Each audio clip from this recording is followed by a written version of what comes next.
What's poppin', yo? I'm here to talk about Hawlucha and the cool buffs and changes I gave for him in my ROM hack. But before I get into explaining my thought process behind the abilities, the stat tweaks, and most importantly, well, the abilities are incredibly important, but the abilities and the way they synergize with all of the crazy new move changes are always the star of the show in my hacks. So if you're new here and you've never seen my ROM hacks before and you've never heard of me or any of my work before, I recommend you pause the video and read the description. Even if you have watched some of my videos but you haven't heard of this new ROM hack, Scrambled Scarlet, I recommend you pause, read the description. If you're new, if you're returning here, shout out to you for coming back to the video. I appreciate you. You can always skip ahead like 30 seconds.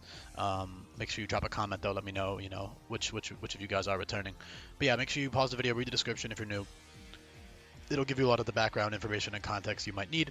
And then when you're done with this video, you can check out all my other ones. And most importantly, go to the Google Sheet down below and look at this. And you can scroll in order. It shows all of the new move categories in great detail. So definitely make sure you give that a look. So Hawlucha's super cool. They have Unburden back from Sweltering. The reason they lost it in Sweltering is because they I had to deal with Farfetch'd overlap, who benefits from Unburden much more because it's slower and doesn't make sense to be as fast. So Hawlucha was just much faster in Sweltering at like 133 or something base speed. Now it's a little bit slower, but it's still quick, obviously. So it has three really cool abilities. So I gave them Wind Rider, which is great in this ROM hack because you have tons of new moves. Specifically, the best options that you're immune to that the AI will be using against you is Blizzard, Hurricane, Absolute Zero, Aeroblast, Air Slash, and Heat Wave. The other moves are not that common on the AI, maybe once in a while. Leaf Storm will basically never show up on the AI because it drops their stats and they don't know how to switch out. The priority moves maybe once in a while.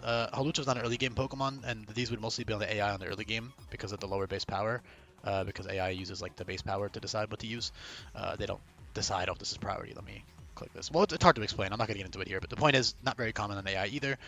Leaf Storm isn't common. Petal Blizzard is just not a common move to begin with. Featherball, Icy Wind, Air Cutter are also like kind of earlier game moves on the AI.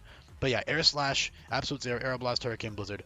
Those are all moves that you're weak to, high base power moves that you're completely immune to now. So that's awesome. Very, very, very useful. You're immune to every special flying move in the game, basically. I think every single one, besides like exclusives like Beak Blast and yeah, I can check real quick. Flying type moves. I'm pretty sure it's every single one. Yes, every single flying move, special flying move. Just Beak Blast is the only one you're not immune to, which is just on 2 cannon. So yeah, super super awesome. You basically have like a pseudo flying immunity, right? And the whole thing is Hawlucha's like gliding around. He doesn't actually fly. If you look at the anime, like he doesn't fly. He doesn't flap his wings. He just glides around, which is cool. He's also got, I think even if I remember correctly, he's actually not even eligible for sky battles because he can't truly fly. If I remember, he's just gliding all the time.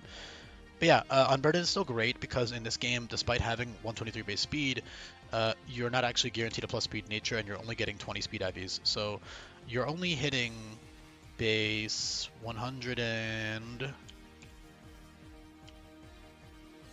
you're only outspeeding base 102 and below. Everything with 102 and below speed, you outspeed naturally with a neutral nature Hawlucha. If you get plus speed nature, then Unburden becomes a little bit more niche, but even then it's still good, right? If you get plus speed, you're hitting much better, yeah, but still not insane. Yeah, 117. So 102 or 117 base speed is the max your Hawlucha can essentially have. So for anything faster than those two speed tiers, you're going to need to run Unburden. Unburden is massively buffed in all sorts of ways, which I'll cover in a bit. But first I want to talk about Reckless because that's an immediate damage boosting, and it's also just much easier to cover all the boosted options for Reckless. So you've got Dive Bomb and High Jump Kick. Dive Bomb is flying type by Jump Kick. You've got Strength and Brutal Swing for coverage. You've got Play Rough and Hell Thrust and Stab Takedown, which are 100 base power TMs. Takedown is 120. Those are all 120 power with Reckless, right? Double Edge is a cool option, especially if you got Terra Normal. You could do like Terra Normal fake speed double edge, like fake out E speed double edge shenanigans. That's super strong. So yeah, Terra Normal would be really cool to RNG pull from your Hawlucha, but any Terra type is goaded. Brave Bird is obviously Reckless boosted. That becomes 144 base power with Reckless. And then the coolest Reckless option here is Flying Press. So I reworked Flying Press to function like Head Smash. Head Smash is in this game a 100% accurate 140 base power move that also drops your defenses like Close Combat, and it deals 50% recoil. But obviously with Reckless, it becomes 168 base power, incredibly strong. And the really cool thing is, because a lot of the time, flying press can be kind of niche because the dual type effect can actually be kind of detrimental for hitting things super effectively. But because of how high it's just a really fucking cool move. Now you actually have a reason to use it, right? Because it's just so strong. And it really synergizes with Reckless. It also is good with the other abilities, of course. Wind Rider is great for other stuff other than immunities, which I'll cover in a second too. But Reckless is very straightforward, and the coolest thing that they have is Flying Press. But you still got your Brave Bird, your High Jump Kick, your Takedown, your Dive Bomb, and your coverage options. So it's always good, regardless. Wide Lens specifically is really good with Reckless, plus Dive Bomb and High Jump Kick. But the thing is with Wide Lens, you can't run Choice Scarf, right? You have to run Wide Lens. So you can't run a speed boosting item. You can't run Unburden. So you have to. I would only ever abuse Wide Lens, High Jump Kick, and Dive Bomb if there's something that's much slower than me, that is like bulkier, for example. Which is why, that's why I put them at level 40, right? Because I want to encourage the use of those moves before you get access to like the 100% accurate options like Brave Bird and Flying Press. So yeah, Reckless, straightforward, obviously very fitting for like this luchador, little tiny guy. He's like super aggressive and fights a lot and shit. Whatever, you guys get it. I think Reckless makes a lot of sense for him. Unburden is great. I'll cover that in a bit, but I want to talk about Wind Rider. So outside of that immunity, which is already great to begin with, right? You have the ability to switch between your abilities constantly. You can also use it with Tailwind and like Focus Sash, for example. With Focus Sash Tailwind, you get +1 attack, +2 speed in one turn. That's pretty dope. It's almost kind of like a pseudo Unburden in that regard. Although Unburden speed boost lasts until you switch out, while Tailwind will only last for 3 full turns after you click it. So you only get 3 turns to click moves, but it's still good. Debating giving dual wing beat, but nah, I'd rather encourage like Fury Peck's Pummel with loaded dice. I think that's cool.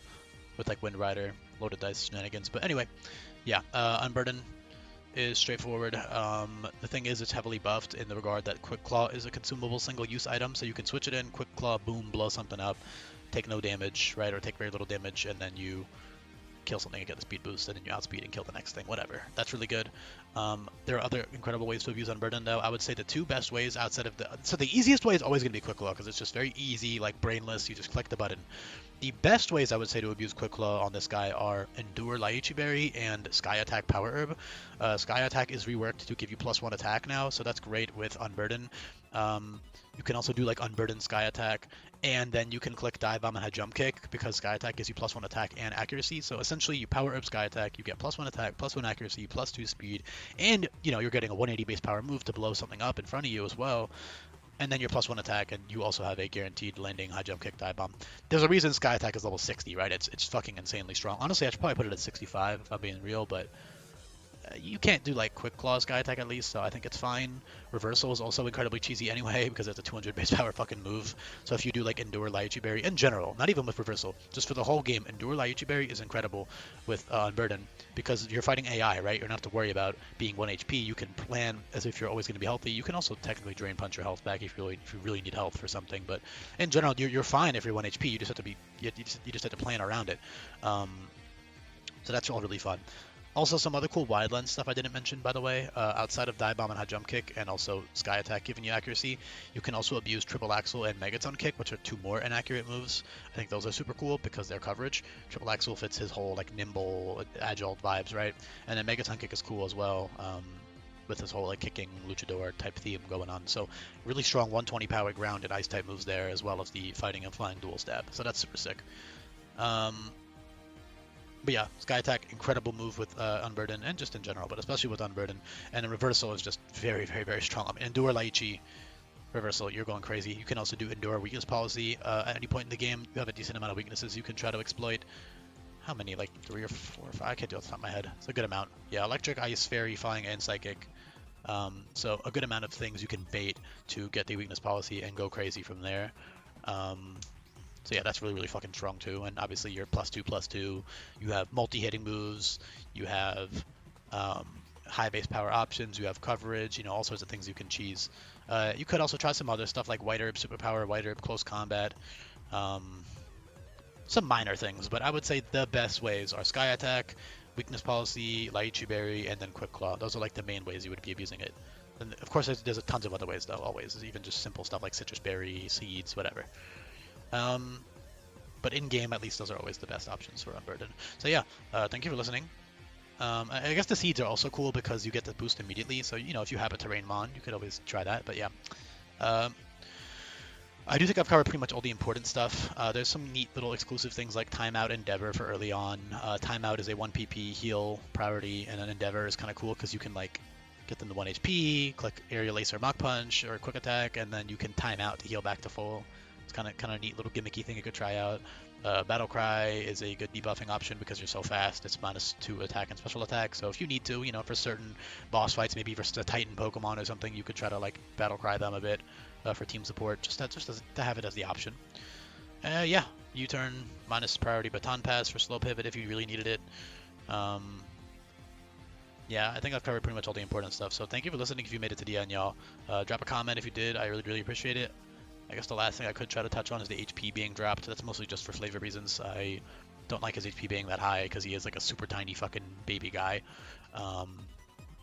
So his bulk is like solid, honestly, with Unburden, especially if you're running like no speed EVs. You can just Unburden and you run max HP. You'll take hits, no problem, despite what it might look like, because investment is always key. So yeah, thanks for listening, y'all. I'll be back for more coming up. Peace.